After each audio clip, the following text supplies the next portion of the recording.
को कृष्ण की प्राप्ति कैसे हो।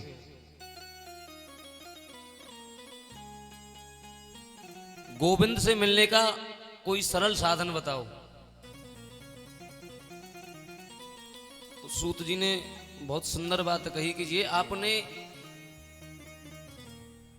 अपने लिए प्रश्न नहीं किया है, ये तो जगत के कल्याण के लिए आपने प्रश्न किया है। तो मैं आपको जरूर इसका जवाब दूंगा।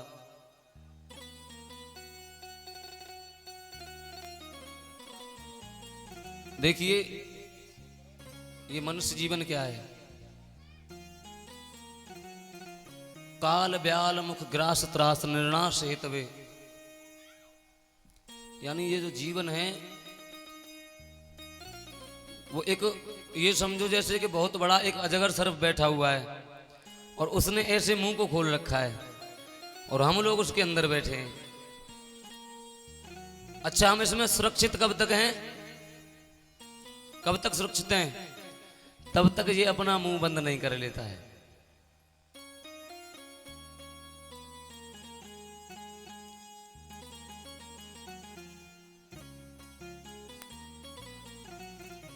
देखिए, मनुष्य का जो जीवन है वो खाते उठते बैठते सोते पीते हुए निकल जाता है।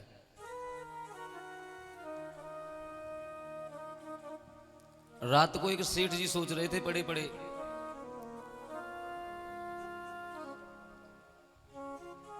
आगरा में प्लॉट लेकर के डालना है, वहां कंपनी खुलवानी है, और एक दिल्ली में प्लॉट लेना है, वहां छोटे बेटे के लिए कारोबार खुलवाना है, फिर एक फ्लैट मुंबई में भी लेना है मेरे को। ये 9:30 बजे सोच रहे थे पड़े पड़े खटिया पर। 9:40 हुई कि पता चला कि गोविंदाय नमो नमो। तो कहने का मतलब यह है कि हम लोग चिंता ज्यादा करते हैं और चिंतन कम करते हैं। और हमको करना क्या चाहिए कि चिंतन ज्यादा करना चाहिए और चिंता कम करनी चाहिए। अच्छा, आप ये सोचो, आपने देखा होगा कि हम सोचते कुछ और हैं और होता कुछ और है।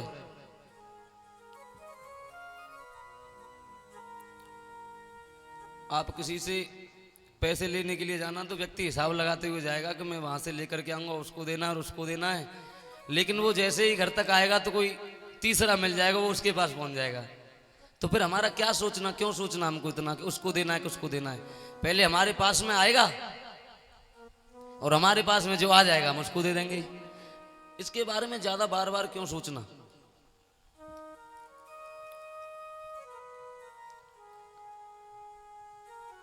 सूत जी महाराज कहने लगे,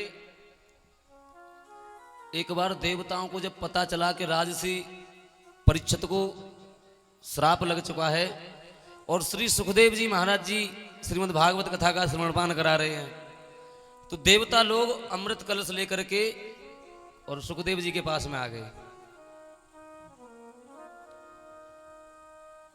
कि हे सूत जी, हे सुखदेव जी, राजा परीक्षित को मरने से भय है, तो आप राजा परीक्षित को ये अमृत पिला दीजिए और ये जो कथा अमृत है वो हमको पिला दीजिए।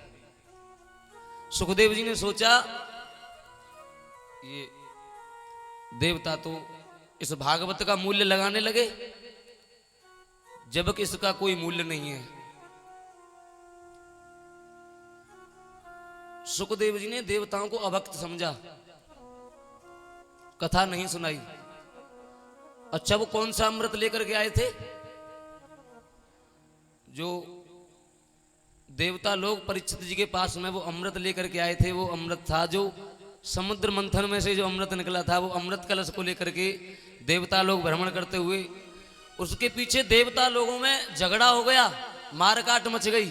उस अमृत को लेकर के आए कथा सुनने के लिए कि सुखदेव जी, ये अमृत आप ले लीजिए और हमको कथा सुना दीजिए। ये उसी अमृत की बात हो रही है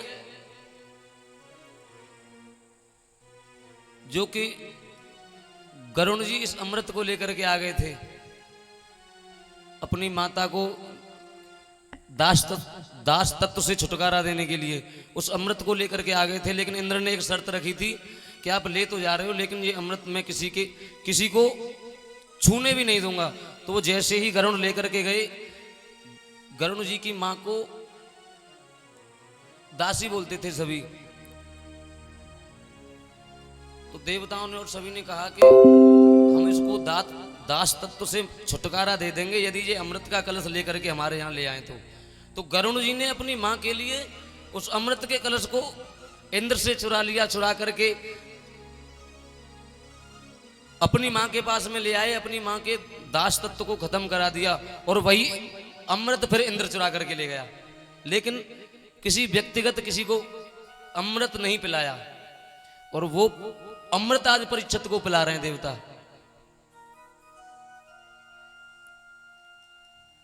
तो सुखदेव जी ने देखा और कहा, क्व स्वधा क्व कथा लोके क्व काच क्व मरण महान, यानी कहां स्वर्ग का अमृत और कहां भागवत कथा। ये समझो जैसे काच और मणि।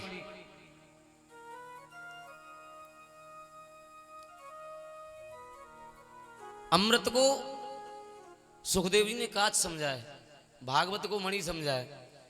अच्छा, जब भागवत कथा को सुखदेव जी ने देवताओं को नहीं सुनाया तो देवताओं ने इसकी शिकायत ब्रह्मा जी से की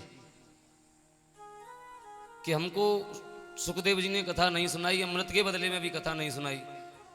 तो फिर ब्रह्मा जी ने तुरंत ही सभी देवताओं के सामने उस भागवत की पोथी को लेकर के एक पलड़े में भागवत को रख दिया और एक पलड़े में दुनिया के साधनों को रख दिया।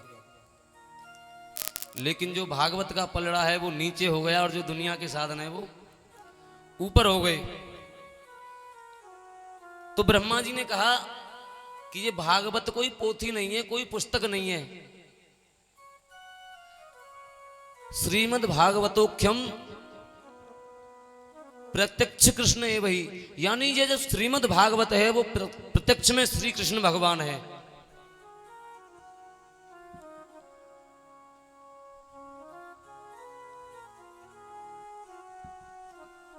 भगवान की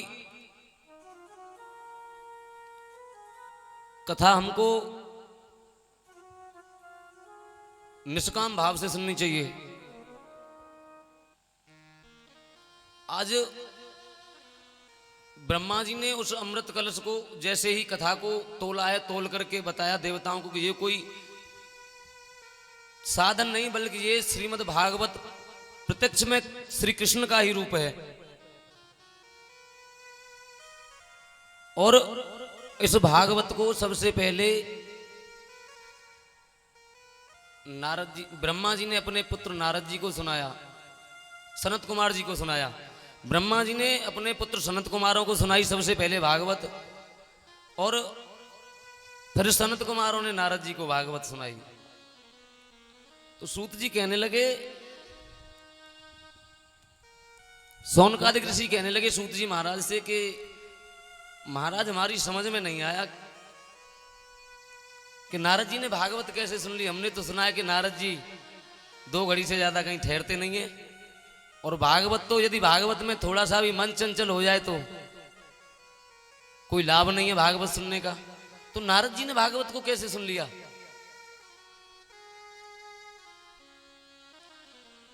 तो श्री सूत जी कहते हैं, हेरा सौनकादिक ऋषियों,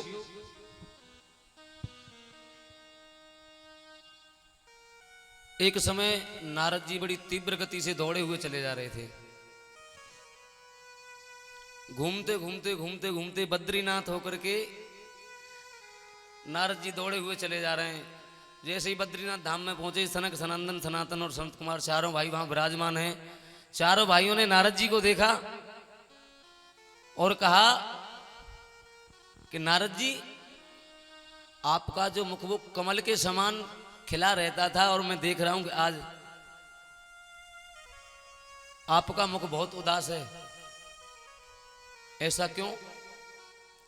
नारद, यदि आपका दर्शन किसी व्यक्ति को हो जाए तो उसे भगवान का दर्शन हो जाता है, और आज आप ये मुंह लटकाए कैसे घूम रहे हो? तो नारद जी ने चारों भाइयों से कहा है अहम तो पृथ्वी ज्ञातो ज्ञाताम सर्वोत्तमामिति पुष्करम च प्रयागम च काशी गोदावरी तथा। यानी नारद जी ने कहा कि मैं एक बार पृथ्वी को श्रेष्ठ समझ करके इस पृथ्वी पर आया, भ्रमण करते हुए हर क्षेत्र गया, कुरुक्षेत्र गया, रामेश्वर गया, लेकिन सनत कुमार जी मैं सत्य कहता हूं कि मेरे दिल को शांति नहीं मिली। नारद जी कहने लगे मैं देख रहा हूं लोगों को कि कोई सत्य बोलता नहीं है, और यदि कोई एक बार भी 24 घंटे में, वैसे तो सत्य बोलता ही नहीं है, और यदि 24 घंटे में एक बार भी सत्य बोल ले तो फिर ये समझो कि ये सोचता है कि हरिश्चंद्र के बाद में दूसरा नंबर हमारा ही है। झूठ 24 घंटे बोल रहे हैं और एक बार सत्य बोल लिया तो हरिश्चंद्र हो गए। नारद जी कहने लगे कलयुग ने लोगों की बुद्धि को बिगाड़ दिया है। देखिए नारद जी कहने लगे कि मैं घूमते घूमते, जैसे मैं घूमते हुए जा रहा था तो मैंने एक आश्रम देखा, बहुत सुंदर और बहुत बड़ा आश्रम बना हुआ था। मैंने पूछा आश्रम किसका है, तो लोगों ने बताया कि त्यागी बाबा का। त्यागी बाबा आश्रम। नारद जी घूमते घूमते फिर आगे निकले, देखा एक मंदिर पर बहुत शोर हो रहा है। नारद जी ने पूछा भाई यहां क्या हो रहा है? बोले ये आश्रम किसका है, यहाँ क्या हो रहा है? बोले मौनी बाबा का आश्रम है। और इतना शोर, मौनी बाबा का आश्रम, शोर हो रहा है।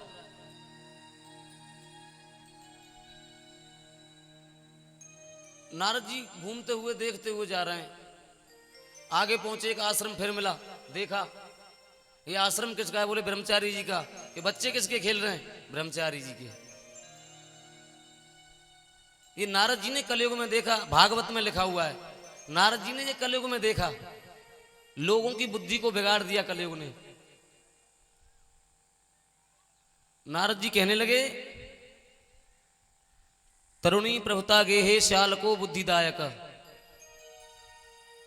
कन्या विक्र येणो लोवा छंपति नाम चकलकनम। यानी नारद जी कहने लगे कि मैं जैसे जैसे घूमता हुआ गया तो मैंने देखा कि घर में चल रही है तो नई बहू की चल रही है। बुजुर्गों का मान सम्मान खत्म हो गया कलयुग में। और देखिए सलाह भी ली जाती है तो किसकी? साले साहब की। माता पिता की चल नहीं रही है और कोई कार्य कर रहे हैं तो सलाह ली जा रही है साले की। और हमारे वृंदावन में कहते हैं दीवार बिगाड़े आरो घर बिगाड़े। तो मैं ये नहीं कहूंगा आपसे कि आप अपने सारे को घर न बुलाएं, जरूर बुलाएं, लेकिन कोई भी कार्य करो, कोई भी बड़ा कार्य करो तो सबसे पहले माता पिता को पूछो। और यदि साले की सलाह लोगे तो आपको मैं क्या बताऊं, आपने सुना होगा, देखा भी होगा, महाभारत प्रत्यक्ष में है आपके सामने। महाभारत में मामा ने करा दिया, मामा शकुनी ने सब कुछ करा दिया। तो यदि सलाह लेनी है तो अपने बुजुर्गों की सलाह ली जाए। और नारद जी कहने लगे कलयुग में मैंने देखा लोग कन्याओं का व्यापार कर रहे हैं। कोई कन्या से पैसे ले रहा है, कोई कन्या को पैसे दे करके विदा कर रहा है। दोनों तरफ से है व्यापार ही।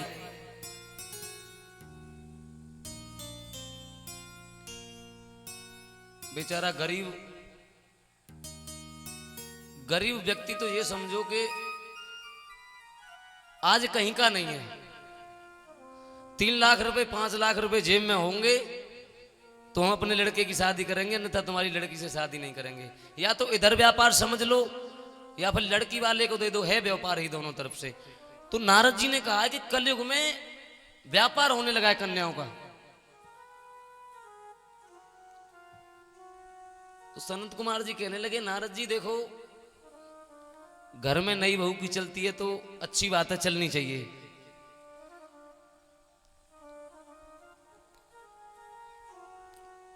लेकिन कोई भी कितना भी छोटा हो या बड़ा कार्य करने के लिए जा रहे हो तो माता पिता को अवश्य पूछना चाहिए। घर में नई बहू की चले तो चलने दो, लेकिन कोई बड़ा कार्य हो घर में तो पहले माता पिता को पूछो। और आजकल मैं देख रहा हूं माता जी भी चाबी को ऐसे अंटी में लगा लेती हैं। अरे क्या करना तुम्हें चाबी से?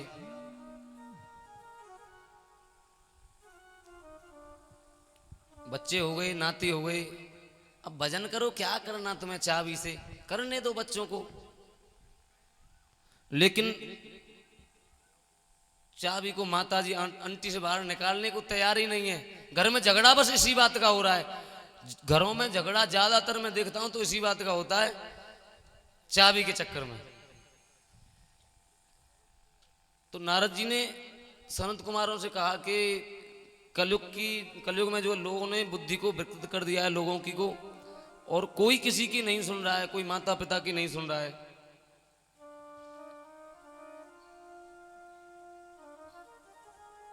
अच्छा, नारद जी कहने लगे देखो यहां तक तो ठीक है, ये सब जो हुआ वो सब ठीक हुआ, लेकिन मैं जैसे ही चल करके वृंदावन में आया तो मैंने वृंदावन में आकर के एक बहुत बड़ा कौतुक देखा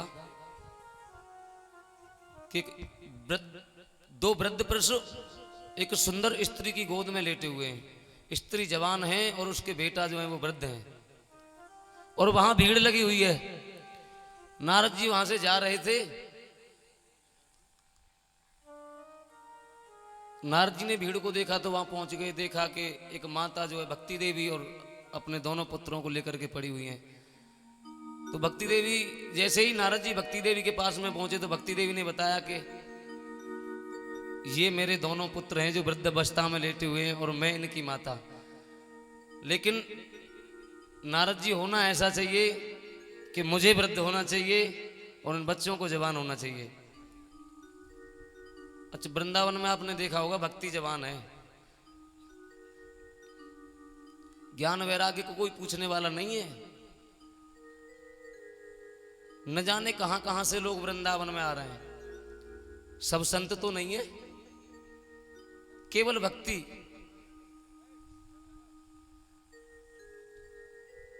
तो नारद जी ने उस भक्ति देवी के दुख को दूर करने के लिए वेद वेदांत का पाठ किया। अब तो जैसे ही नारद जी वेद वेदांत का पाठ कर रहे हैं तो दोनों बच्चों ने आंखें खोली, और जब तक पाठ हुआ तब तक तो आंखें खुली रही, और जैसे ही पाठ बंद तो फिर नेत्र बंद दोनों के। नारद जी सोच में पड़ गए, मुझे क्या करना चाहिए।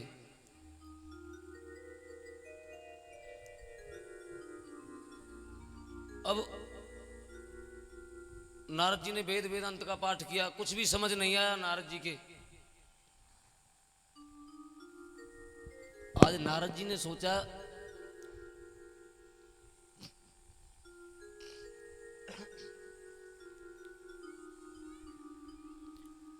कि इस ज्ञान और वैराग्य के बुढ़ापे को दूर करने के लिए मुझे क्या करना चाहिए। तो उसी समय आकाशवाणी हुई है, कहा सत्कर्म करो। अब ये सत्कर्म क्या है? नारद जी घूमते हुए जा रहे हैं तो घूमते घूमते घूमते घूमते कहां पहुंचे? सनक सनंदन और सनातन सनत कुमार के पास में। और नारद जी ने सारा हाल बताया चारों भाइयों को कि मैं घूमते घूमते जैसे ही वृंदावन आया तो मैंने एक कौतुक देखा कि माँ है वो जवान है और जो बच्चे हैं वो वृद्ध हैं।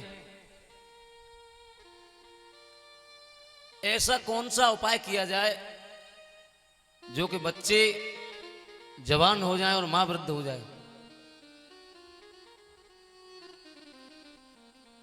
तो सनत कुमारों ने नारद जी को भागवत कथा का श्रवणपान कराया है वहां। तो भागवत कथा में तो यजमान की जरूरत पड़ती है। देखो हमारे मुख्य परीक्षित जी बैठे हुए हैं, तो नारद जी का तो कोई जोड़ा भी नहीं था। नारद जी जोड़ा कहां से लाएं कथा सुनने के लिए? नारद जी तो विरक्त हैं। नारद जी बैठ गए अपना आसन लगा करके और भक्ति और ज्ञान वैराग्य को भी आह्वान किया कि आइए और आप आकर के कथा श्रवण पान कीजिए। संत कुमार जी कथा सुना रहे हैं और नारद कथा सुन रहे हैं। भक्ति ज्ञान वैराग्य दोनों आकर के आसन पर विराजमान हो गए, लेकिन किसी को दिखाई नहीं दे रहे हैं। कथा को सुनते सुनते देखा दोनों भाइयों का बुढ़ापा दूर हो गया, भक्ति देवी के कष्ट की निवृत्ति हुई।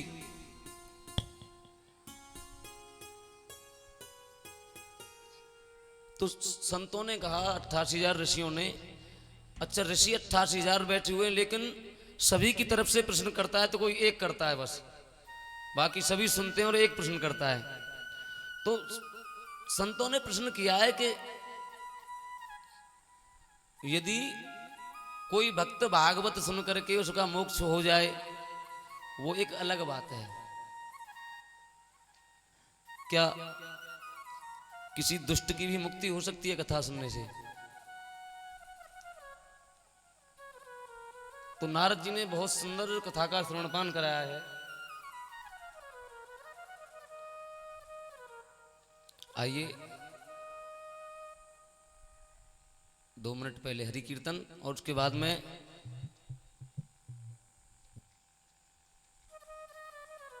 सूत जी महाराज ऋषियों के प्रश्न का जवाब देते हैं।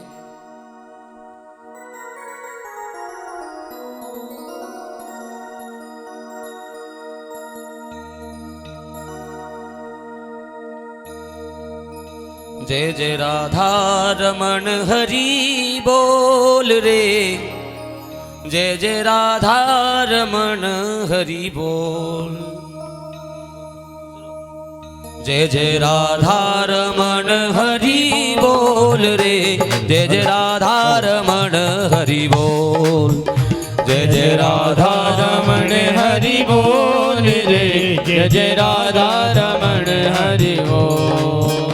हरि बोल हरि बोल हरि बोल हरि बोल, हरि बोल हरि बोल हरि बोल हरि बोल, हरि बोल हरि बोल हरि बोल हरि बोल, हरि बोल हरि बोल हरि बोल हरि बोल, हरि बोल हरि बोल हरि बोल हरि बोल, हरि बोल हरि बोल हरि बोल हरि बोल। जय जय राधा रमण हरि बोल रे, जय राधा रमण हरि बोल, जय जय राधा रमण हरि बोल रे, जय जय राधा रमण हरि बोल। जय हो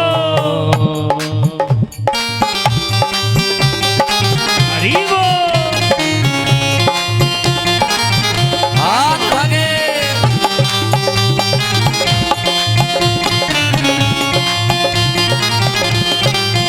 नट नागर नवल छैल रसिया, नट नागर नवल छैल रसिया, नट नागर नवल छैल रसिया, नागर नवल छैल रसिया। ओ मेरो प्यारो कन्हैया मन बसिया, प्यारो कन्हैया मन बसिया, ओ मेरो प्यारो कन्हैया मन बसिया, प्यारो कन्हैया मन बसिया। करे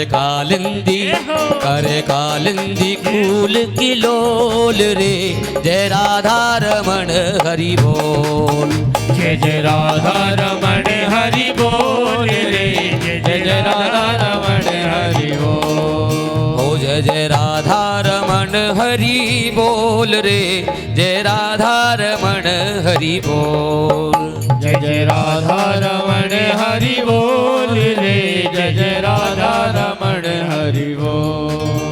हरि बोल हरि बोल हरि बोल हरि बोल, हरि बोल हरि बोल हरि बोल हरि बोल, हरि बोल हरि बोल हरि बोल हरि बोल, हरि बोल हरि बोल हरि बोल हरि बोल। जय राधा रमण हरि बोल रे, श्री राधा रमण हरि बोल, जय जय राधा रमण हरि बोल रे, जय जय राधा रमण हरि बोल, जय जय राधा रमण हरि बोल रे, श्री राधा रमण हरि बोल।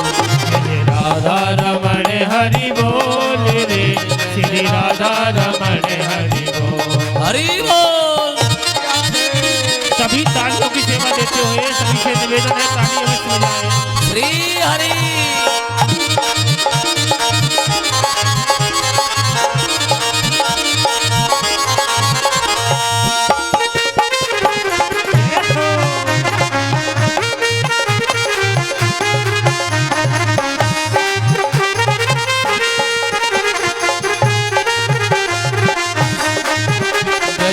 नाचे या की पलकन पे, नाचे या की पलकन पे, ओ ब्रज नाचे या की पलकन पे, नाचे या की पलकन पे, घुंघराली काली लटकन पे, घुंघराली काली लटकन पे, ओ घुंघराली काली लटकन पे, घुंघराली काली लटकन पे। दोनों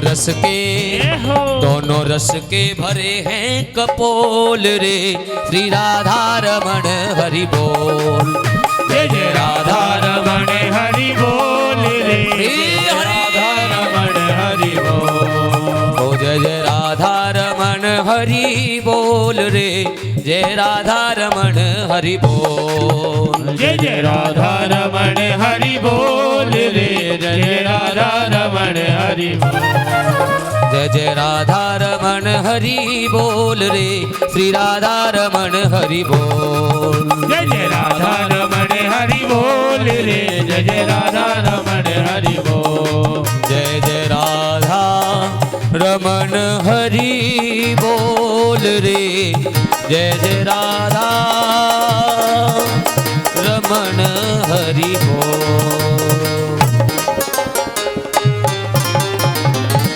बोली बाल कृष्ण लाल की जय हो। तो प्रश्न किया है संतों ने कि यदि कोई दुष्ट पापी, क्या कोई पापी भागवत सुन ले तो उसका उद्धार हो सकता है, मोक्ष हो सकता है? तो फिर सूत जी महाराज ने एक सुंदर कथा सनकादिक ऋषियों को सुनाई। कहा एक पंडित जी थे, आत्मदेव नाम के एक ब्राह्मण देवता थे। सब कुछ ठीक था, सब कुछ अच्छा चल रहा था। पंडित जी बहुत ही पूजा भक्ति में ध्यान रखने वाले,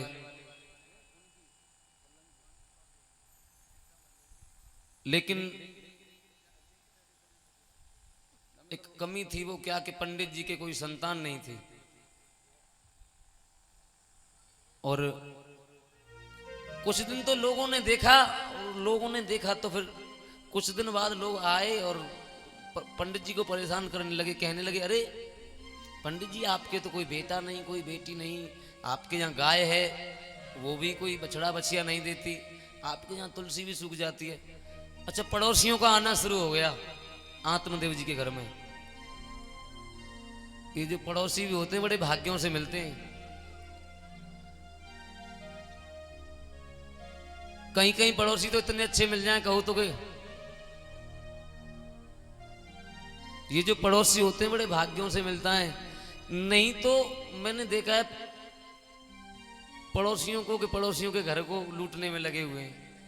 वो इसमें लगे हुए हैं कि ये कौन सा समय हो, ये इस घर को खाली करके यहाँ से निकले। यही आज आत्मदेव जी के साथ में हुआ। अच्छा, आत्मदेव जी के पुत्र नहीं है, आत्मदेव जी को कोई चिंता नहीं है, लेकिन जो पड़ोसी पंडित जी के कोई पुत्र नहीं है, पंडित जी के घर तुलसी सूख जाती है, कोई गाय कोई बछड़ा बछिया कुछ नहीं दे रही है। अब लोग आकर के न जाने कैसी कैसी बातें करने लगे। पंडित जी महाराज बहुत उदास हो गए।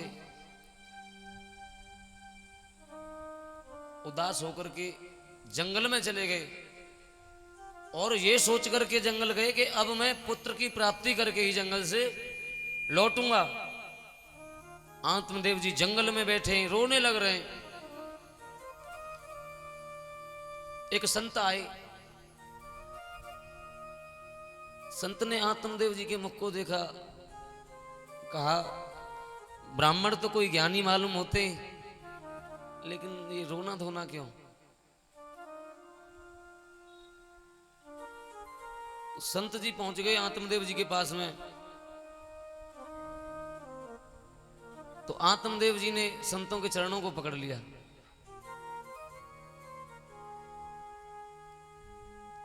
संत ने कहा क्या चाहिए आपको?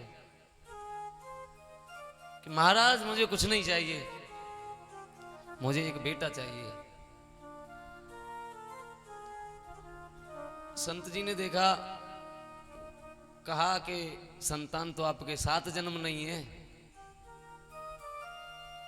अब तो आत्मदेव जी ने क्या किया कि संत के पैरों में सर को पटकना प्रारंभ कर दिया कि या तो मुझे पुत्र प्राप्ति का वरदान दे दो,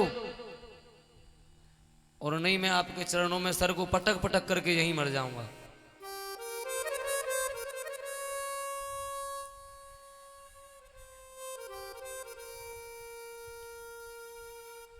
और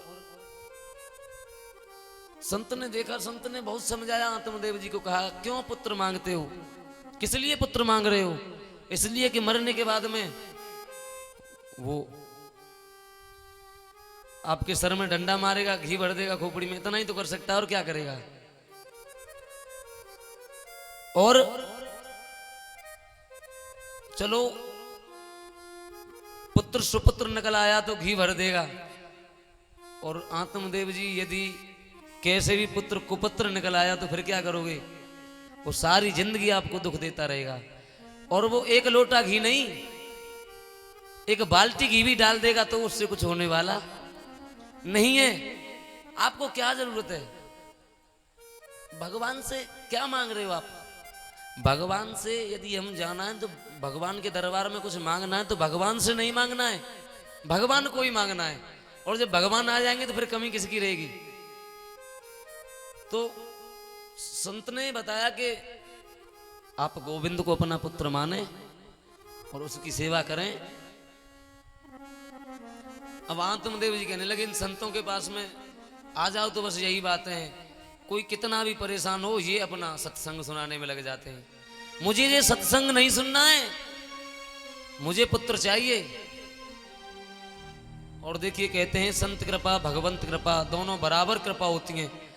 जब आत्मदेव ने ज्यादा संत से कहा तो संत ने अपनी झोली से एक फल निकाला, फल निकाल करके आत्मदेव जी को दे दिया और कहा कि इस फल को अपनी देवी को खिला देना, अपनी पत्नी को खिला देना,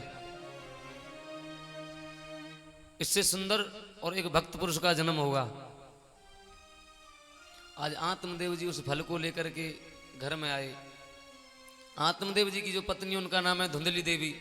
आत्मदेव वास्तव में ही आत्मदेव हैं, सज्जन पुरुष हैं एकदम, लेकिन जैसे आत्मदेव हैं वैसे उनसे विपरीत उनकी पत्नी।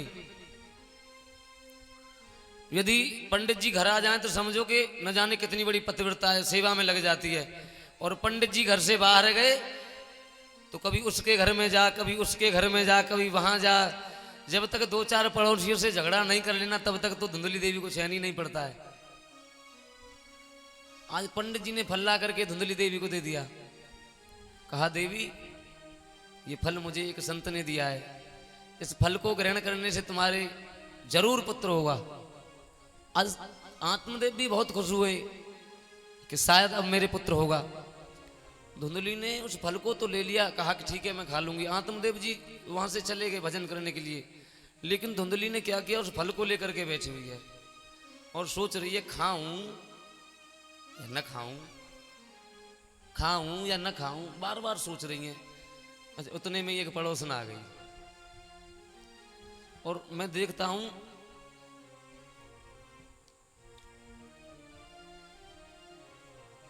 दो तरह की महिलाएं होती हैं।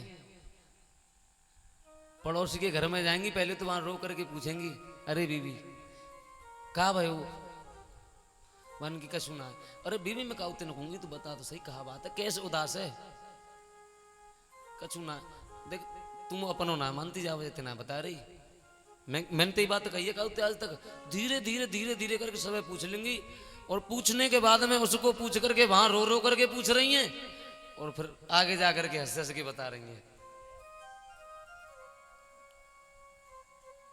ऐसे ही एक पड़ोसन धुंधली देवी के पास में आ गई और धुंधली देवी उस फल को लेकर के सोच में बैठी हुई हैं। अब पड़ोसन ने देखा कि ये क्या सोच रही है, क्या सोच में बैठी है। पूछा क्या सोच रही हो देवी? तो वो धुंधली देवी कहने लगी कि मेरे पति बाहर जंगल में गए थे तपस्या करने के लिए, न जाने कहां से इस फल को लेकर के आ गए, बोल रहे कि इसको खा ले और तेरे पुत्र पैदा होगा। मैंने बताया, पहले ही बताया आपको कि पड़ोसी बड़े भाग्यों से बढ़िया पड़ोसी मिलते हैं, नहीं तो इतने अच्छे मिल जाएंगे गांव से ही उखाड़ करके फेंक दे। ऐसा ही हुआ। वो फल को लेकर के बैठी सोच रही है, उदास है, लेकिन वहां पड़ोसन आ गई। बहन क्यों उदास हो? कि देख वो जो पंडित जी है ना, वो फल लेकर के आए, बोल रहे हैं कि इसको खाने से पुत्र होगा। तो उसने कहा अच्छी बात है, फिर तो फल खा लीजिए आप। अरे मैं तो ये सोच रही हूँ कि मैं फल को खा लूंगी और मेरा फिर पेट बढ़ेगा, पेट बढ़ेगा तो फिर भोजन पानी में थोड़ी दिक्कत होगी खाने में। अब तो मैं अच्छा खा रही हूँ लेकिन फिर तो खा भी नहीं पाऊंगी, और चलो खाना भी छोड़ दूंगी। यदि गांव में आग लग गई तो सभी भाग जाएंगे, मेरे से तो भागा भी नहीं जाएगा। ये उल्टे उल्टे विचार आने लगे दिमाग में।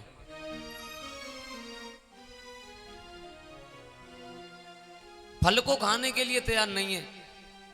कहने लगी मैं ये सोच रही हूं यदि मैंने फल को खा लिया तो मैंने सुना है कि सुखदेव जी का जन्म 12 वर्ष में हुआ था, और ये 12 वर्ष अंदर ही गर्भ में रहा, तो मेरा क्या होगा? मैं तो कुछ खा नहीं पाऊंगी, पी नहीं पाऊंगी, मेरा तो शरीर बिल्कुल शिथिल हो जाएगा। ये सोच करके उस पड़ोसन को बता रही, तो पड़ोसन ने कहा कि यदि आप इस फल को नहीं खा रही हो तो एक काम करना कि आपके पास धन की कोई कमी नहीं है। मैंने देखा है जहाँ धन होता है वहाँ खाने वालों की कमी है, और जहाँ धन की कमी है वहाँ खाने वालों की कमी नहीं है। वहाँ खाने वाले बहुत हैं लेकिन धन नहीं है। तो वो जो पड़ोसन थी उसके पास में संतान की कमी नहीं थी लेकिन धन की कमी थी, और पंडित जी के पास में धन की कोई कमी नहीं और संतान की कमी थी।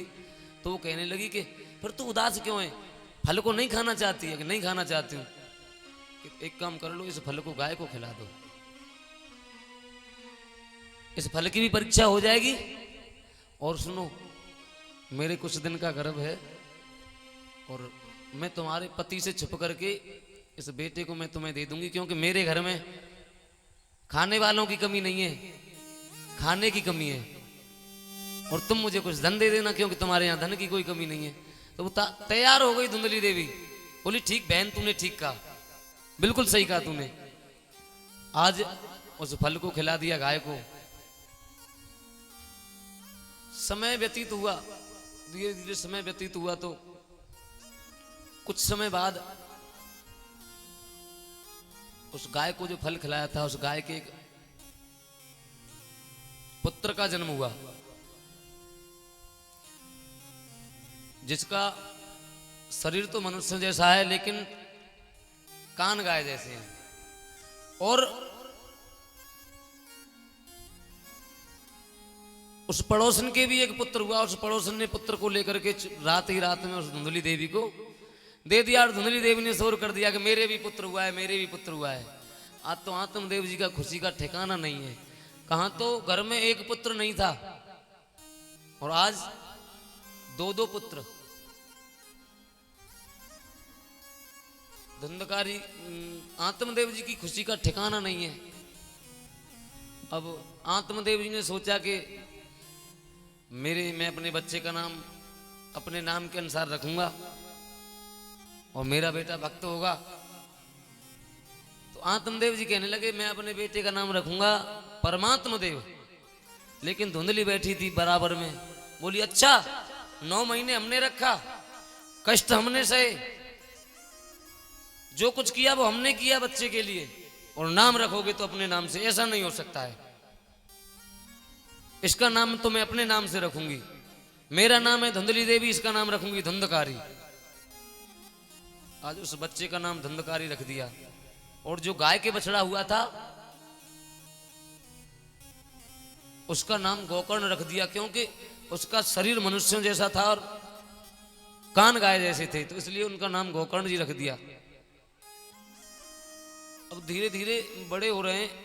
देखिए, जो अकेला पुत्र होता है उसके बिगड़ने के कारण अधिक होते हैं। जिस घर में अकेला बेटा होता है उसके बिगड़ने के कारण ज्यादा होते हैं। और यही हुआ।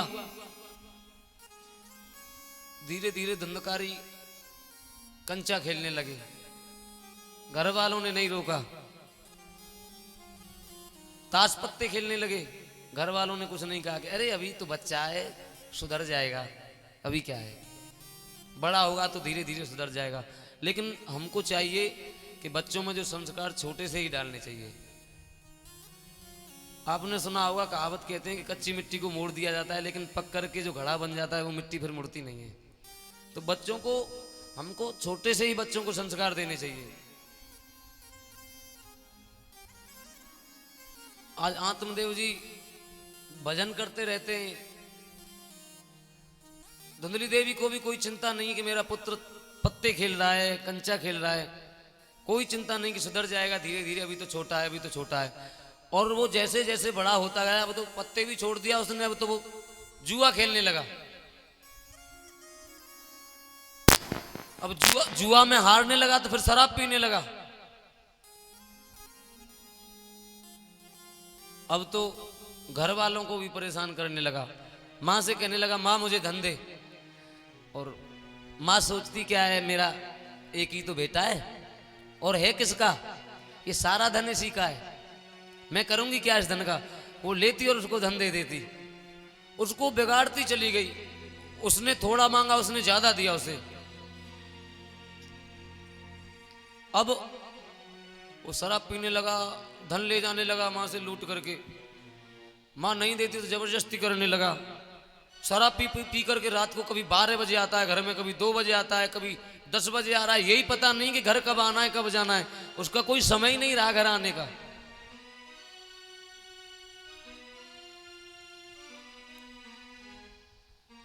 अब आत्मदेव जी ने देखा कि इस दुष्ट ने मेरे इस स्वर्ग से घर को नरक का अड्डा बना दिया।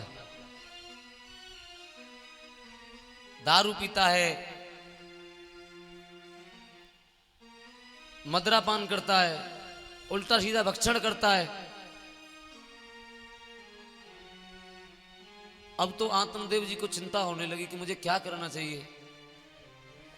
आत्मदेव जी गोकर्ण के पास में गए और गोकर्ण से कहा, तो गोकर्ण जी ने कहा, देखिए धुंधकारी महाखले गोकर्णो पंडितो ज्ञानी, यानी गोकर्ण जो वो ज्ञानी पुरुष थे, तो उनको जाकर के आत्मदेव जी ने पूछा कि अब बेटा मुझे क्या करना चाहिए। तो गोकर्ण जी ने बहुत सुंदर उपदेश दिया है कि जिसे तुम अपना बेटा मानते हो वो तुम्हारा बेटा नहीं है। किसका कौन बेटा? तुम उसे अपना बेटा मान रहे हो, ये शरीर तुम्हारा नहीं है, वो बेटा तुम्हारा क्या हो सकता है। ये शरीर तुम्हारा होता तो व्यक्ति अंधा हो जाता है, क्यों नहीं रोक लेता। हाथ कट जाता है, यदि हाथ मेरा है तो मैंने क्यों नहीं रोक लिया। तो जब ये शरीर मेरा नहीं है तो पिताजी ये बेटा बेटी ये क्या किसके हैं। गोकर्ण जी ने सारी रात बैठ करके पिताजी को समझाया। कहा पिताजी इस जीवन को आप ऐसे समझो जैसे कि एक रेलगाड़ी समझ लो। अच्छा, यात्री सर्वोत्तम यात्री कौन है? जो कि जैसे कि हमने टिकट कंफर्म कराई, स्टेशन पर पहुंच गए, टिकट आई, ट्रेन आई और ट्रेन में बैठ गए। अब तो धीरे धीरे ट्रेन चलने लगी, तुम्हारी किसी से कोई जानकारी नहीं थी। और जब ठीक ऐसे ही हम जब दुनिया में आए तो हमारी किसी से कोई जानकारी नहीं थी। न मैं किसी का चाचा था, न मैं किसी का ताऊ था, मेरा कोई अपना नहीं था जब मैं यहाँ आया पृथ्वी पर। और गर्भ में आया तो मेरा कोई नहीं था, और जैसे ही मैं पृथ्वी पर आया तो मैं किसी का चाचा बन गया, किसी का ताऊ बन गया, किसी का मामा बन गया। तो हम जैसे ही स्टेशन पर ट्रेन आई, ट्रेन में बैठे, और बैठने के बाद में थोड़ी देर हम सफर करेंगे तो जो आसपास में बैठे हुए उनसे मित्रता करना शुरू कर देते हैं, बातचीत शुरू हो जाती है।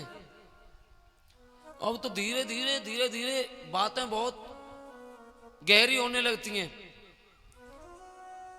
सर्वोत्तम यात्री वो है कि जैसे अब बातें हो रही हैं, हमारा सफर आगे को तय हो रहा है, मंजिल आने वाली है,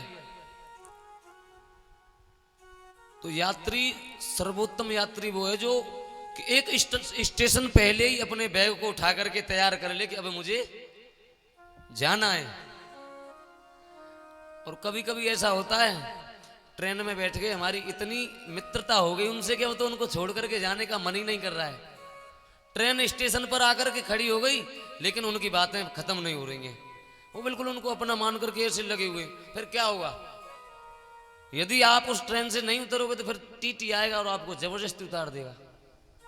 ठीक ऐसे ही हम दुनिया में आए, आकर के जैसे हमने अपनी सीट को ग्रहण किया, अब तो बेटा से, बेटी से, चाचा से, ताऊ से, सभी से मित्रता होने लगी।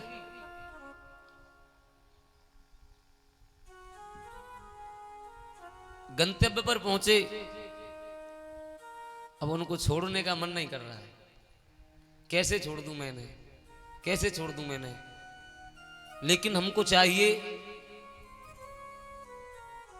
कि समय आने से पहले ही हमने सोच लिया कि बच्चे हो गए, नाती हो गए, सब कुछ हो गया, अब करना क्या है, भजन करना है, ये सोच लेना चाहिए। यानी हमको उतर लेना चाहिए, हमारा स्टेशन आने वाला है, ये सोच करके भजन करने लग जाना चाहिए कि हमारा स्टेशन आने वाला है। ये जो है हमारे वो अपने नहीं है, ये तो आगे भी जाएंगे। अच्छा, आप ये सोचें कि आप उतर जाएंगे उस ट्रेन से तो उस सीट पर कोई और नहीं आएगा, ऐसा नहीं है। आप वहां से उतरेंगे तो शायद आगे से उस सीट पर और कोई आ जाएगा। आपने उस सीट को खाली किया तो घर में नाती आ गया, नातिन आ गई, तो ये सीट खाली कभी होने वाली नहीं है, ये तो हमको छोड़ करके जाना है। ऐसे ही रात्रि भर गोकर्ण जी ने आत्मदेव जी को उपदेश दिए, पिताजी कोई किसी का नहीं है, आप वन में जाओ और जाकर के भजन करो। आज आत्मदेव जी घर को छोड़ करके, दुखी होकर के घर को छोड़ करके निकल गए। अब तो धुंधकारी घर पर आता है, अपनी माँ से मारपीट करने लगा, मुझे धन चाहिए, धन दे, कहाँ है धन। तो माँ कहने लगी कि बेटा अब मेरे पास कुछ नहीं है, जो धन मेरे पास था मैंने धीरे धीरे वो सब तुझे दे दिया, अब मेरे पास कुछ नहीं है। तो माँ से मारपीट करने लगा, झूठ बोल रही है, निकाल के नहीं दे रही है, मुझे पैसे चाहिए, धन चाहिए। अब वो रोज परेशान करने लगा। अब एक दिन धुंधली ने सोचा कि मैं कब तक इसको धन देती रहूंगी, और मैं धन नहीं देती हूं तो ये मुझे मारेगा। तो धुंधली ने रात्रि में खड़े होकर के गई और एक कुआं में जाकर के अपने प्राणों को त्याग दिया। गोविंदाय नमो नमः हो गई। अब आज गोकर्ण ने देख लिया कि यहां तो अब रहना नहीं चाहिए, क्योंकि यहां ये वैश्यावृत्ति करने लगा, शराब पीने लगा। गोकर्ण जी ने घर को छोड़ दिया, तीर्थ यात्राओं में निकल पड़े गोकर्ण जी। और उधर धुंधकारी ने क्या किया, 5-5 वैश्याओं को साथ में रख लिया। अब घर में कोई नहीं है, धुंधकारी अकेला 5 वैश्याओं को लेकर के आ गया घर में, शराब पीता है। एक दिन धुंधकारी ने राजा के यहां से चोरी की, बहुत सारा धन धुंधकारी ने चुरा लिया। अब धन को चुरा करके और जैसे ही घर आया पी खा करके, देवियों ने देखा बहुत सारा धन, तो पूछा कहां से लाए हो। तो उसने बता दिया कि मैं राजा के यहां से लाया हूं। ओहो, वैश्याओं ने सोचा कि यदि राजा को पता लग गया तो राजा इसे तो दंड देगा ही देगा, लेकिन हमें भी साथ में दंड देगा। आज उन वैश्याओं ने क्या किया कि राजा को पता नहीं लगना चाहिए, उस धुंधकारी को, सोते हुए धुंधकारी को खाट पर बांध लिया।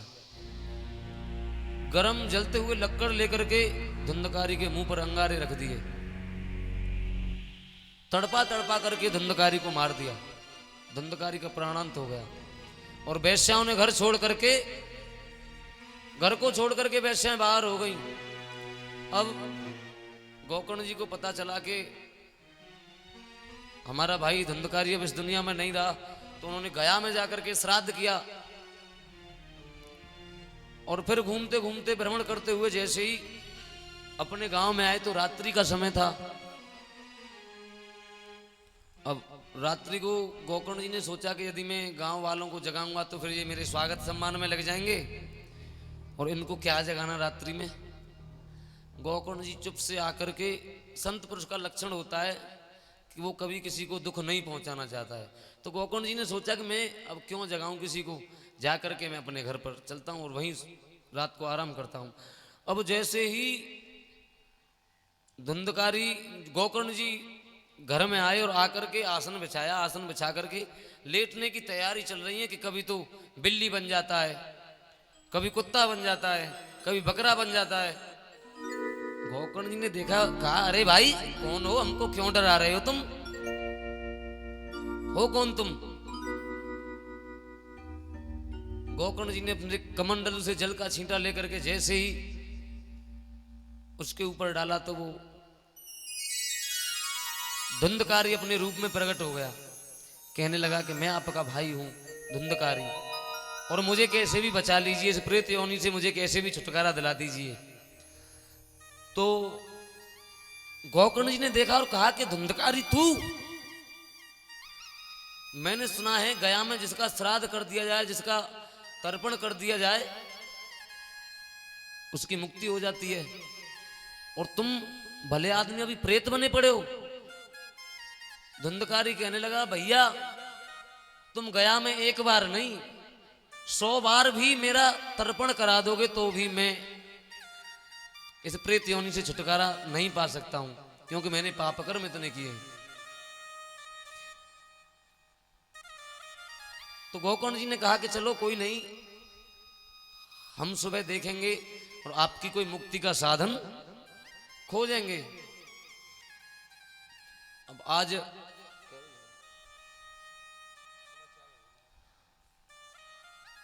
गोकर्ण जी ने रात को आराम किया, सुबह जग करके नहा धो करके सूर्य भास्कर को प्रणाम किया, जल दिया, और सूर्य भास्कर से पूछा कि मुझे अपने भाई की मुक्ति के लिए क्या करना चाहिए।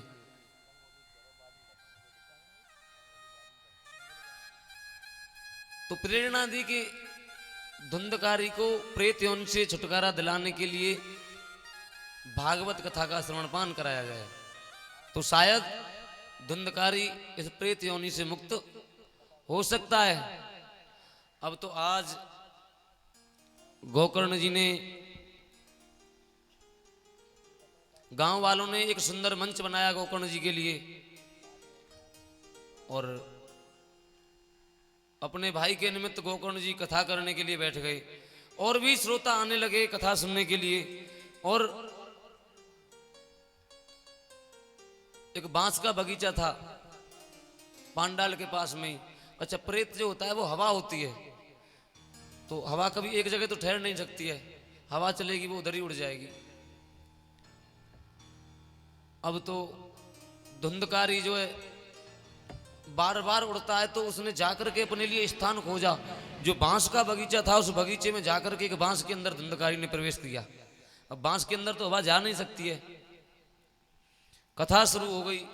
पहले दिन की कथा हुई, पहली ग्रंथि फट गई बांस की। दूसरे दिन की कथा हुई, दूसरी ग्रंथि फट गई। ऐसे ही तीसरे दिन की कथा हुई, तीसरी ग्रंथि फट गई। ऐसे ही सप्त ग्रंथियां फटती चली गईं। और जैसे ही 7वें दिन की कथा हुई, सप्त ग्रंथि फटी, तो उस बांस से निकल करके एक सुंदर दिव्य आत्मा एक विमान में बैठ करके निकल गई। अब श्रोताओं ने देखा और गोकर्ण जी से पूछा कि गोकर्ण जी ये क्या हुआ। तो गोकर्ण जी ने जवाब दिया कि धुंधकारी की मुक्ति हो गई। तो श्रोताओं ने कहा कथा तो हमने भी सुनी थी, तो हमारी मुक्ति क्यों नहीं हुई। भाई कथा तो हम सभी ने सुनी, हमारी मुक्ति क्यों नहीं हुई।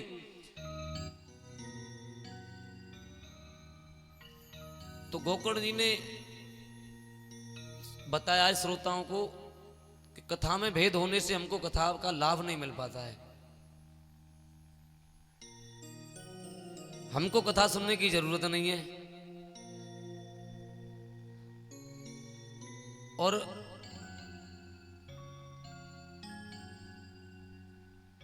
पांडाल में आकर के बैठ जाएं या उनको जबरदस्ती ला करके बैठा दिया जाए, तो वो कथा तो सुनने वाले हैं नहीं, क्योंकि उनको सुनना ही नहीं है, जिज्ञासा नहीं है, उन्हें यही नहीं पता कि कथा किस लिए सुनना है, क्यों सुनते हैं कथा, उन्हें अभी ये नहीं पता है कि कथा क्यों सुनना है, तो वो बैठे हैं अपना मस्त, कुछ नहीं सुना उन्होंने। गोकर्ण जी ने जब कथा को सुनाया तो धुंधकारी जो प्रेत योनि में भटक रहा था वो परेशान था, और यदि परेशान व्यक्ति हो और उससे बोल दिया जाए कि मैं तुम्हें ये गोली दे रहा हूं, है तो कड़वी लेकिन खानी पड़ेगी, तो मना नहीं करेगा खाने के लिए। ठीक ऐसे ही धुंधकारी परेशान था, धुंधकारी को कथा की जरूरत थी, धुंधकारी को मोक्ष की जरूरत थी, इसलिए धुंधकारी ने कथा को सुना। और जो श्रोता आए, देखिए कथा में श्रोता 3 प्रकार के होते हैं, सोता, सरोता और श्रोता। सबसे पहले आओ सरोता, यानी वैसे ही मन नहीं था पांडाल में आने के लिए, जैसे तैसे बराबर वाले व्यक्ति पकड़ करके ले आए कि अरे नहीं चलो चल रहे हैं भागवत सुनने। अब भागवत में आ गए, आकर के 4 बार उधर देख रहे हैं, 6 बार उधर देख रहे हैं, कभी व्यास जी की तरफ देख रहे हैं, कभी कलाकारों की तरफ देख रहे हैं। कथा तो ठीक है, पांडाल तो अच्छा लगाया महाराज जी ने, लेकिन जो बाजे वाले भैया वो अच्छे नहीं है, अच्छा नहीं बजा रहे, और सब तो ठीक है, कूलर लगे हुए वो साइड में लगे हुए, थोड़ा आगे होने चाहिए थे। अरे आपको क्या करना है, आपको कथा सुनना है, क्या करना है। न जाने व्यास जी ने ये बात तो सही कही है, लेकिन ये सही नहीं कही है। मतलब 4 घंटे में कुतर कुतर कुतर कुतर सुपारी की तरह, जैसे सरोता, एक सरोता होता है सुपारी काटने का काम करता है, वो सुपारी को काटता रहता है, ऐसे ही वो 4 घंटे कथा में शांत नहीं रहेगा, कभी इधर से कभी उधर से कभी उधर से कुतर कुतर कुतर कुतर लगा ही रहेगा, उससे कहते हैं सरोता। एक होते हैं सोता, वो बस एक ही चीज देखेंगे आकर के पांडाल में आएंगे, उधर उधर देख करके और खम्म के पास पहुंचेंगे और जा करके कमर लगाई खम्म से, क्योंकि घर में तो कोई सोने नहीं देता है, घर में सोने नहीं देता है, बोलो चलो कथा में चल रहे हैं, वहीं आनंद लेंगे, वहीं सोएंगे। अब आकर के खम्म से कमर लगाई और 4 घंटे की ऐसे समाधि लग जाएगी। अब महाराज जी ने शाम को कथा हुई, जयकारा बोलिए बाल कृष्ण लाल की जय। जैसे ही जयकारा बोला आंख खुल गई, बोले क्या हुआ, हो गई कथा, हो गई कथा, बहुत सुंदर हुई, आनंद आ गया। अरे आनंद क्या आ गया, आपने सुनाई नहीं, आनंद क्या आया। अच्छा, और होते श्रोता। श्रोता का भाव होता है जैसा भी है, जो भी है, जैसा भी जानता है, हमको सुना रहा है, और श्रोता शांत होकर के सुनता है उसकी। देखिए कथा में जो श्रोता और वक्ता दोनों को ही भक्त होना चाहिए। कथा कोई तमाशा नहीं होता है। आपने कथा में सुना होगा, कथा का जो श्रोता है वो कौन है, परीक्षित जी, और वक्ता कौन है, सुखदेव जी। और दोनों ही श्रोता वक्ता को देख लो, परीक्षित जी ने भगवान का दर्शन गर्भ में किया है, उत्तरा के गर्भ में, और सुखदेव जी ने जन्म लेते ही भगवान का दर्शन किया है। तो दोनों ही भगवान के भक्त हैं, एक भक्त ही श्रोता हो सकता है। आज धुंधकारी के लिए विमान आया, धुंधकारी विमान में बैठ करके चला गया। सभी श्रोताओं ने कहा कि गोकर्ण जी ये क्या हुआ, कथा तो हमने भी सुनी, हमारे लिए विमान क्यों नहीं आया, हमारे लिए भी विमान आना चाहिए। तो आज फिर दोबारा से कथा का प्रारंभ किया है। गोकर्ण जी ने कहा कि अब दोबारा से सभी को कथा सुनना है और मन से सुनना है। धुंधकारी कौन है, गोकर्ण कौन है, धुंधली कौन है और आत्मदेव कौन है? कोई और नहीं। हम लोग जो भागवत सुनते हैं वो ये भागवत के पात्र नहीं है। ये जो भागवत में जिनके नाम दिए वो भागवत के पात्र नहीं है, उसके पात्र हम स्वयं हैं। धुंधकारी, गोकर्ण और आत्मदेव कोई और नहीं। आत्मदेव कौन है? आत्मदेव स्वयं ये हम हैं। मैं भी आत्मदेव हूं और आप भी आत्मदेव हो। वो फल क्या है? जो धुंधली देवी को फल दिया था वो फल क्या है? वो सत्संग रूपी फल है। लेकिन उस सत्संग रूपी फल को ये हमारी बुद्धि रूपी पत्नी को तर्क से काट देती है, ग्रहण नहीं करती है। संतों के पास में जाएंगे कि हाँ बाबा वैसी ही ना, कसू जाने वैसे ही है, खड़िया पलटा है।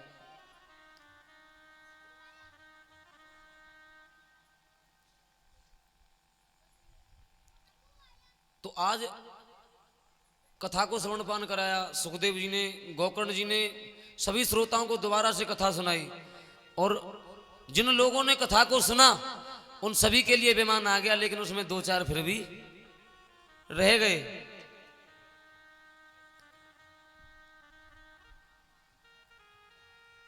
आज जैसे ही दोबारा कथा हुई, गोकर्ण जी ने कथा सुनाई, सभी ने कथा सुनी, तो सभी के लिए एक एक विमान आया और विमान में बैठ करके सभी स्वर्ग के लिए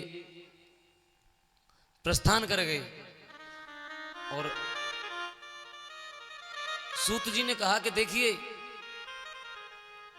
ये तो मैंने आपको बताया कि भक्त को छोड़ो, यदि कोई राक्षस जिसने कभी पुण्य कार्य भी नहीं किया, जैसे कि धुंधकारी ने कभी सत्कार्य नहीं किया,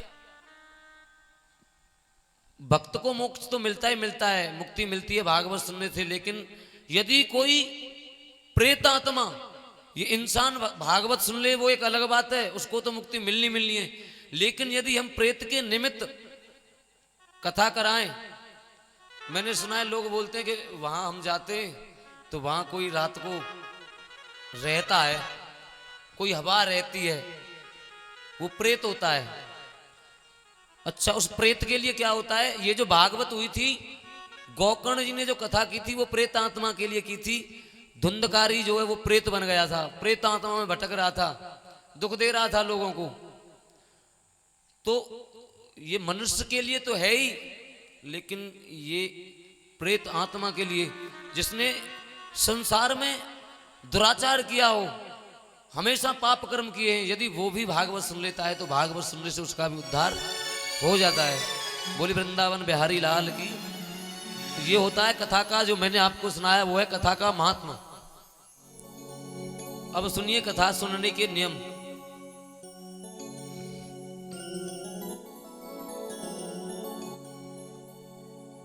सुबह व्रत रखें, कथा सुने तो सुबह व्रत रखें। अच्छा,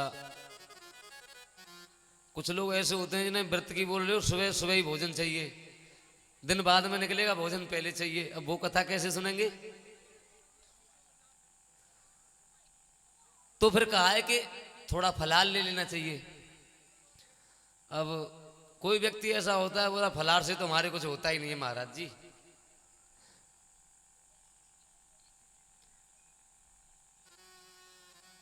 खाना खा लीजिए। देखिए डोंगरे जी महाराज दलिया खा करके कथा सुनाते थे। खाना खाना चाहिए, भोजन करना चाहिए कथा में, लेकिन इतना भोजन करना चाहिए। मैं ये नहीं कह रहा हूं कि कथा भूखे बैठ करके सुनो। कथा में भोजन करना है तो इतना करना है, अल्प आहार लेना है, कथा में कहीं नींद ना आ जाए। 7 दिन तक नाखून नहीं काटने, छोर कर्म नहीं करना है, बाल नहीं बनाने, बाल नहीं कटवाने किसी से, ब्रह्मचर्य का पालन करना है, हो सके तो पृथ्वी पर सोना है। क्रोध बिल्कुल आना नहीं चाहिए 7 दिवस तक। कोई कितना भी कुछ हो जाए लेकिन क्रोध हमारे अंदर नहीं आना चाहिए। देखिए यदि हमारे अंदर एक क्षण भी क्रोध आता है तो हमारे सारे पुण्य नष्ट हो जाते हैं एक क्षण में। तो हमको क्रोध नहीं करना है 7 दिन तक।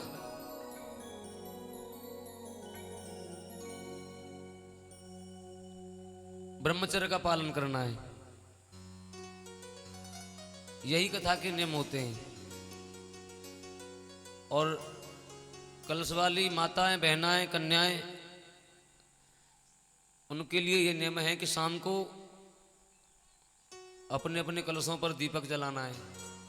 सुबह परिक्रमा करनी है और सुबह भी दीपक जलाना है और शाम को भी दीपक जलाना है कलशों पर। और परिक्रमा करनी है। जरूरी नहीं आप 108 करें, यदि सामर्थ्य नहीं हो सकती है, समय नहीं है 108 करने की, तो चाहे 11 करें, लेकिन परिक्रमा अवश्य करें। संध्या को आरती में सम्मिलित हों, यही कथा के नियम हैं। और इससे आगे की कथा कल 12 बजे से 4 बजे तक होगी। तो आइए एक भजन। और कल यज्ञ की प्रक्रिया जो है वो सुबह 7 बजे से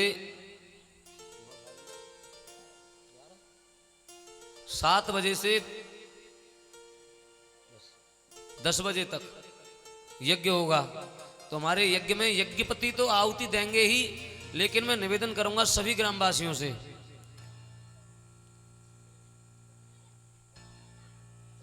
कि कोई भी यज्ञ कर सकता है, भजन कोई भी कर सकता है, पूजा कोई भी कर सकता है, पाठ कोई भी कर सकता है, किसी के लिए कोई रोक टोक नहीं होती है। अच्छा, कुछ लोग कहेंगे कि यदि हमसे हवन कराते तो हमको बिठाते, पहले यज्ञ पर हमको क्यों नहीं बिठाया? वो भी बैठे हुए हैं। यदि आपकी इच्छा हो रही है यज्ञ में बैठने की तो आप भी आएं और किसी भी यज्ञ पर आकर के आहुति दें, उसका लाभ लें। और मैं तो यही निवेदन करूंगा सभी ग्रामवासियों से कि इस यज्ञ में सभी आहुति दें और इस यज्ञ को सफल बनाएं। और देखिए, मैं आपका बच्चा हूं,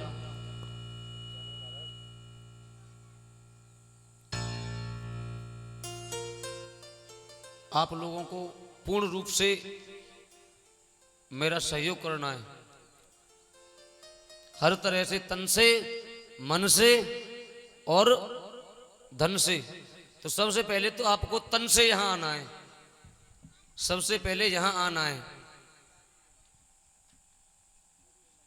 मन से चल करके आना है, तन से सेवा करनी है, और धन से तो आप जानते हैं सेवा होगी होगी। तो मैं आपसे यही निवेदन करूंगा कि सभी यज्ञ में आहुति देंगे, सम्मिलित होंगे। कोई ये न सोचे कि किसी को व्यक्तिगत यज्ञ पर बैठा दिया गया है, या कि यज्ञ साहब यही करेंगे, अब तो हम यज्ञ नहीं करेंगे, इनको ही क्यों बिठाया। ऐसा नहीं होना चाहिए। मैं निवेदन करूंगा जो भी यज्ञ करना चाहें वो आए, सामग्री लेकर के आए, घी लेकर के आए, पूर्ण सहयोग करें इसमें। ये जो धार्मिक कार्य होते हैं ये कोई किसी एक व्यक्ति विशेष से नहीं हो सकता है। ये जो भागवत का कार्य होता है वो एक व्यक्ति कैसे भी नहीं करा सकता है। यदि कोई चाहे कि मैं कथा करा लूं तो नहीं करा सकता है। कथा करा सकता है लेकिन श्रोता नहीं ला सकता है।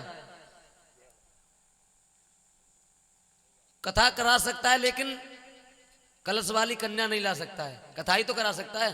तो ये जो कथा होती है वो सभी के सहयोग से होती है। तो मैं निवेदन करूंगा कि आप पूर्ण रूप से इस कथा में सभी सहयोग करेंगे और समय निकाल करके यहाँ आएंगे। बोली वृंदावन बिहारी लाल की जय जय। हेलो, आइए, आज कथा का प्रथम दिवस ब्राह्म होने की तरफ है। उससे पहले कुछ भक्तों ने अपनी नेक कमाई से कुछ दान दक्षिणा दी है, उसे स्वीकार करेंगे। बड़े भाव से श्रवण करें।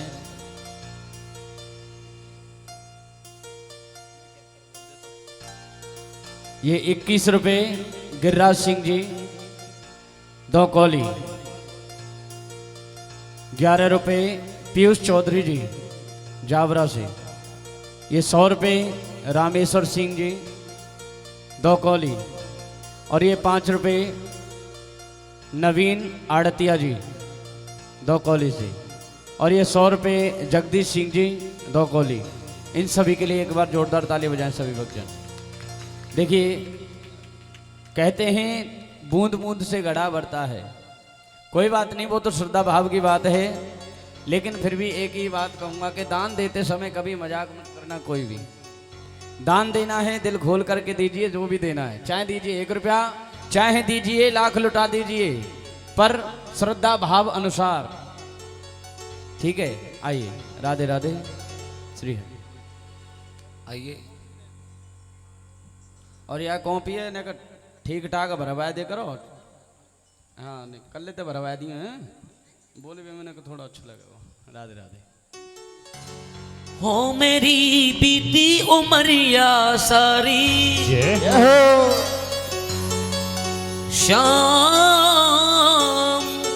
शाम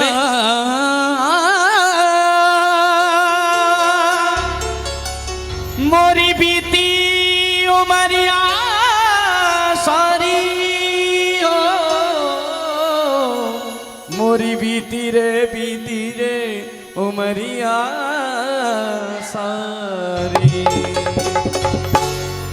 हो मेरी बीती उमरिया सारी, बुला लो बुला लो बुला लो वृंदावन गिरधारी, बुला लो वृंदावन गिरधारी, बुला लो वृंदावन गिरधारी, बुला लो वृंदावन गिरधारी।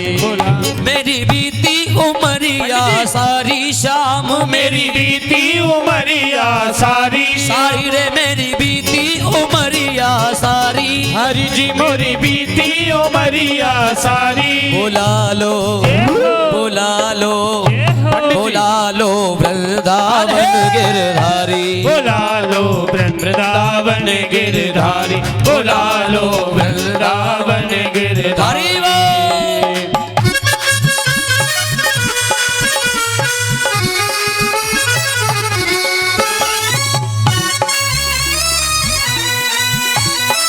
श्री हरि।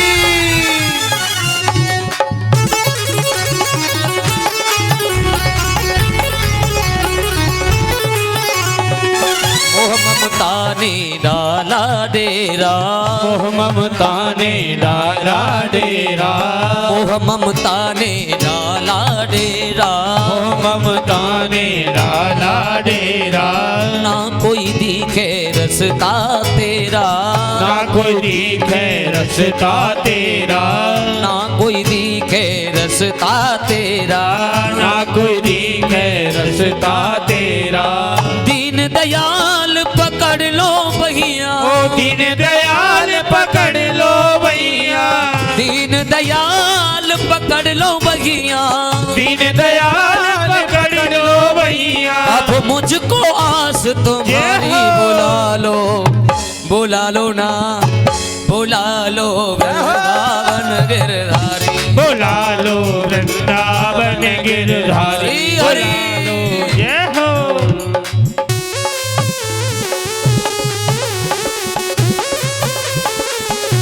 श्री हरि। दोनों हाथ उठा के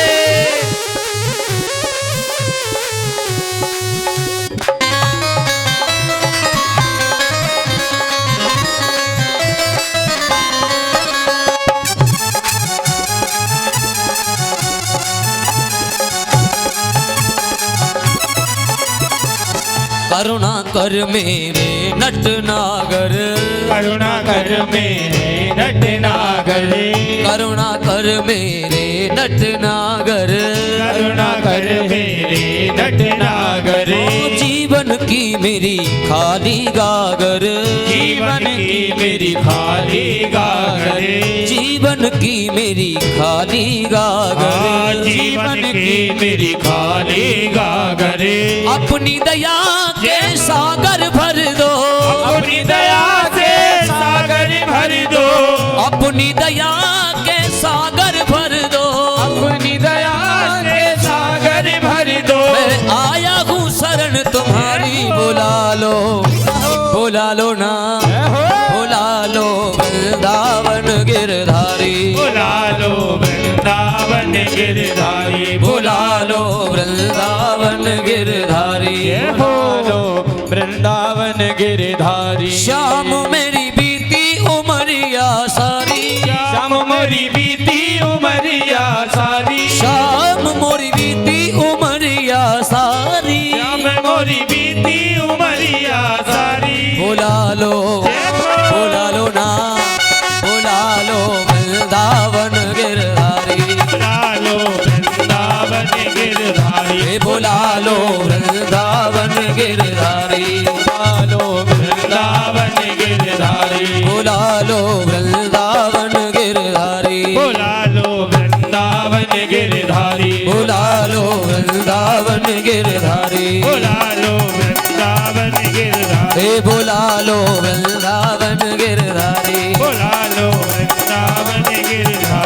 बुला लो वृंदावन गिरधारी, बुला लो वृंदावन गिरधारी।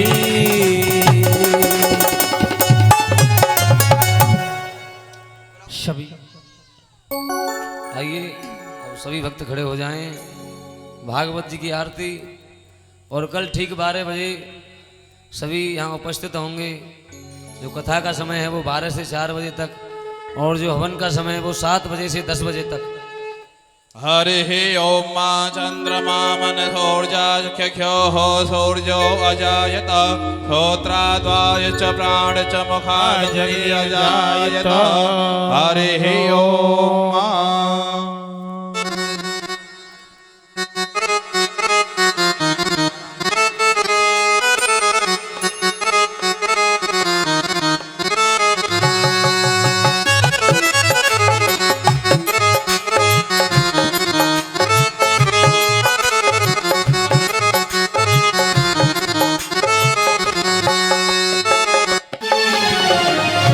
बांके बिहारी तेरी आरती गाऊं, बांके बिहारी तेरी आरती गाऊं, आरती गाऊं प्यारे, आरती गाऊं प्यारे, प्रभु को रिझाऊं। कुंज बिहारी तेरी आरती गाऊं, ये बिहारी तेरी आरती गाऊं। सभी बारी बारी से आरती करेंगे। सभी भक्त आएंगे आगे आकर के सभी बारी बारी से आरती करें। सभी हिस्सा लें भागवत जी का आरती की। सभी आगे आ जाएं भैया, एक एक करके सभी को आरती करनी है। सभी आगे आए।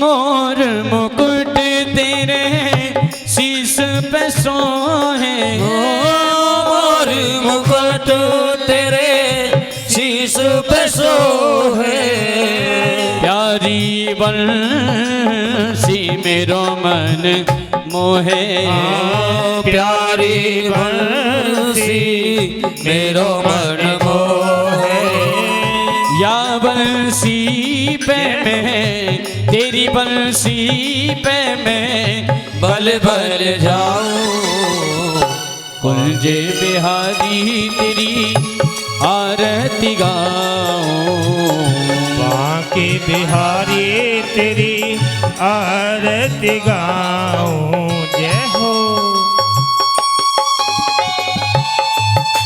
सभी आए, एक एक करके आरती करें सब भगवान की। मेरे बुजुर्ग जो पीछे खड़े हैं सभी बस्ती वाले आगे आए।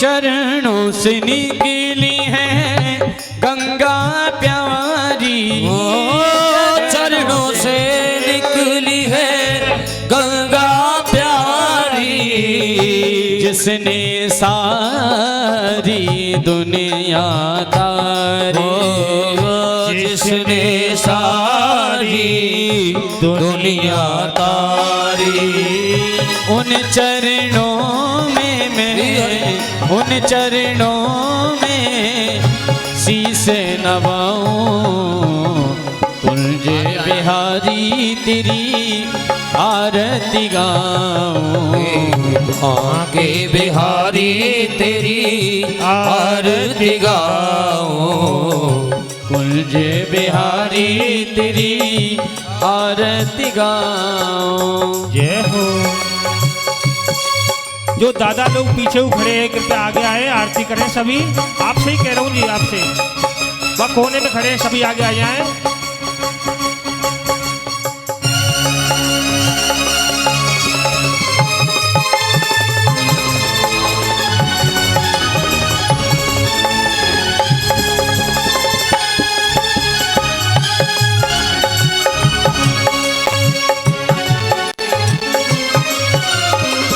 व्यास दास जी के नाथ आप हो, दास जी के नाथ आप हो, सुख दुख जीवन प्यारे साथ आप हो, सुख दुख जीवन प्यारे साथ आप हो।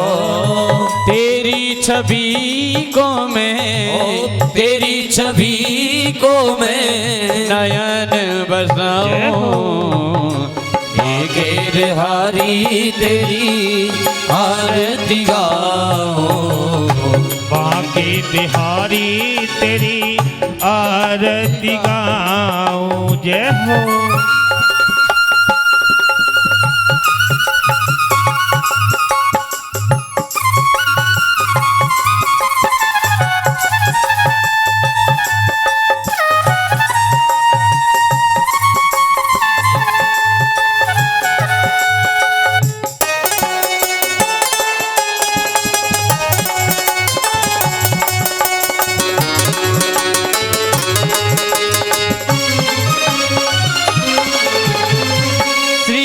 हरिदास के प्यारे तुम हो, श्री हरिदास के प्यारे तुम हो, मेरे मोहन जीवन धन हो, मेरे मोहन जीवन धन हो।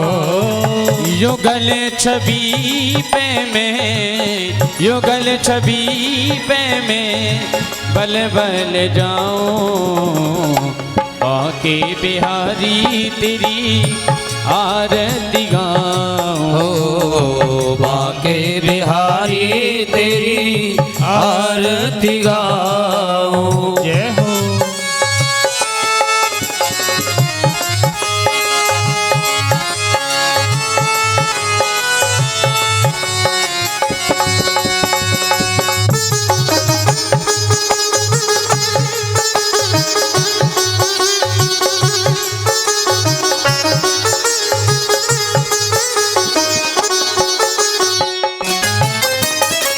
संग सोहे ब्रस भानु दुलारी, संग सोहे ब्रस भान दुलारी, ललिता विशाखा सखियां प्यारी, ओ ललिता विशाखा सखियां प्यारी।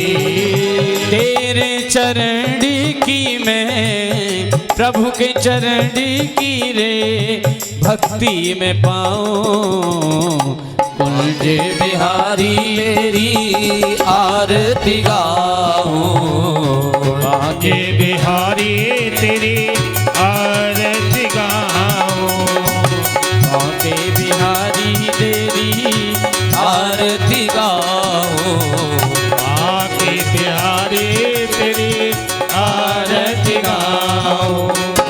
आरती गाऊं प्यारे, आरती गाऊं प्यारे प्रभु को मनाऊं, कुंज बिहारी तेरी आरती गाऊं, कुंज बिहारी तेरी आरती गाऊं। कर्पूर गौरम करुणावतारम संसार सारम भुजगेन्द्रहारम सदा वसंतम हृदयारविंदे भवं भवानी सहितं नमामि। त्वमेव माता च पिता त्वमेव, त्वमेव बन्धु च सखा त्वमेव, त्वमेव विद्या च द्रविणं त्वमेव, त्वमेव सर्वं मम देवदेव।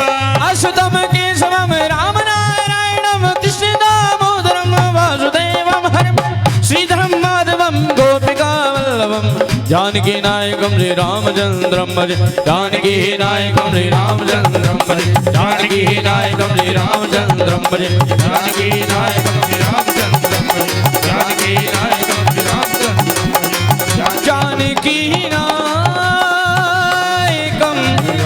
श्री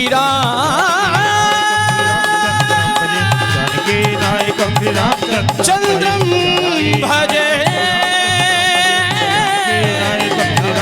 श्री रामचंद्रम भजे